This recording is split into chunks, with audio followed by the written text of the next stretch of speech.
This crisis is a joke. Sorry, but people, not to the ones that suffer from it. No, I mean, just look at. And basically, in the end, the bankers go free. So that's kind of a cynical. Yeah, but this is not cynical. This is just a parallel to reality, unfortunately.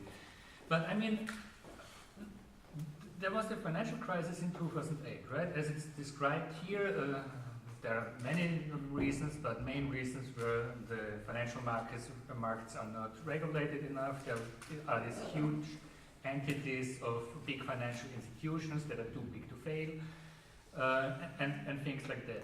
So what did the politicians do? Did they somehow regulate financial markets? No. Did they somehow at least have an attempt to break up these big financial institutions? No, they became bigger. So this is a joke, right? I mean, that can't be serious. So all the attempts that have been done after 2008, that must be completely clear to everyone in this room, I hope, have nothing to do to solve the financial crisis. No, it's more about developing a new regime of a society where it is defined in a new way of how people live together, and social relations are developed in a new form.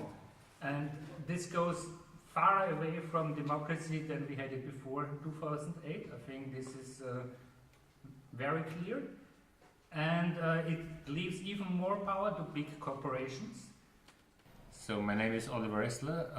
I'm an artist and filmmaker based in Vienna, Austria. My work focuses a lot on political issues, for example, such as economic globalization, global warming, racism, migration. I'm focusing a lot on forms of resistance, and I'm focusing also on alternatives to the current system. For me, it's quite clear that there are some really urgent developments going on. So our societies are getting less and less democratic. Global capital seems to dominate everything. At the same time, the ecological situation is getting more and more pressing with global warming, for example, and all these things that are related to, like the desertification and weather extremes in different regions. So for you it's impossible to make colorful paintings and just concern about the aesthetics? It would be okay maybe to do colorful paintings, but the colorful paintings somehow would need to relate to these questions to have any importance for myself. I mean, I have nothing against people doing colorful paintings, but it's just no option for myself. And why is that? Because I think that our time is somehow quite limited, so just to live and have fun and produce something for rich collectors is maybe not really an aim I would like to follow for myself. So I think in the next couple of years some urgent decisions have to be made for a direction in which this society will develop. And if these directions are not being made and if there is not a big mobilization also from the people that try shaping this society in a more egalitarian, more democratic way, then we could really face catastrophe. We are already at the brink, and in some states like in Greece, now starting in Spain, maybe Portugal, even here in the European Union, we already see the development this could take. The catastrophe is already here and there, and the catastrophe seems to spread. And I think we have to stop this catastrophe and somehow try to turn it into another direction, this development. Yes, yeah. And your way to work is to participate in these discussions in this political field with your filmmaking, with your art. Right, yeah. So my work is very often related to existing movements, to different forms of resistance, and also to different discussions and debates, and also movements that point to certain directions in which a society could develop. Shouldn't it be more useful to start a political party? In my opinion, the representative democracy, how it looks today, with which is dominated by political parties, really came to an end. I think in this current situation where the transnational capital really dominates our society so much, and politicians are very often directly or indirectly bribed, I think this is not a good possibility at the moment to really achieve change. So politics is hard as an option for you. Art you try, but is art powerful enough, or maybe you should become a terrorist? I think this is a wrong interpretation you gave now, because I do not say that politics is no option for me. I say that politics, as it's formatted in the representative democracy in the form of parties, is no option for me. I really see a possibility and a capacity of people to organize themselves in a direct way.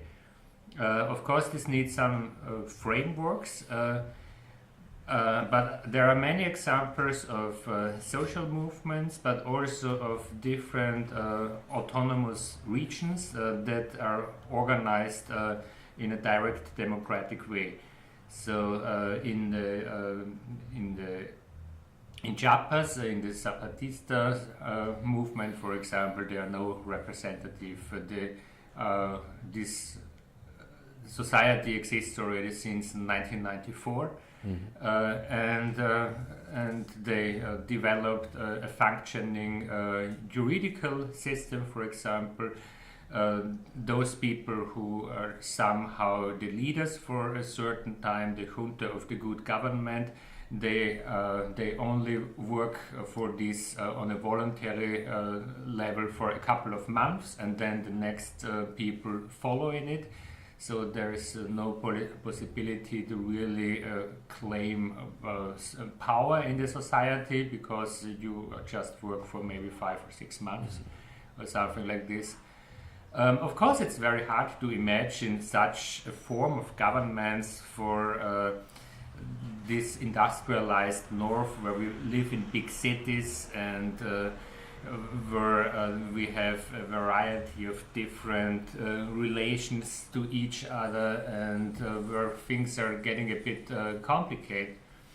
But I think that general principles of these self-governments, we see it at Zapatistas, but in many other cases which are a bit less well known, that these principles should be taken in consideration when forming a new society, which has to be formed by the people in these different regions. So I'm not a believer that there should be a uniform concept of, let's say, self-government that should be applied all over the globe, like this economic neoliberal globalization, which has been applied all over the globe in the last years.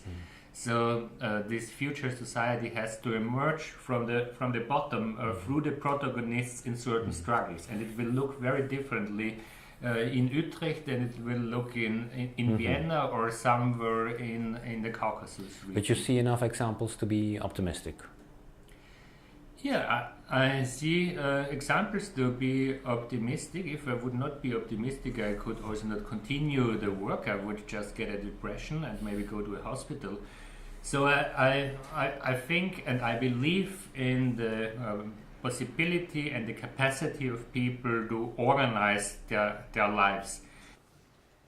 I mean, there are all these cases that you are completely embedded, of course, in this capitalist relations, as every one of us, right? I mean, you cannot really escape. I have to eat, I have to drink, I even use internet, and I have a Macintosh computer that was probably produced in China as a subsidiary Foxconn, and maybe one of my workers even jumped from the roof of the house where it was produced. But still, I want to get rid with the system, and I would really like to try to open maybe minds of people who see this work and who engage in a discussion with me or with these works. So yeah, I mean, everything is full with contradictions, and and one of my work is even in a collection of a bank, and I'm very happy about it because it helped me funding my life for 1 year. And I would give them a second piece if they want it. And at the same time, I would really be happy if the bank would just dissolve, you know.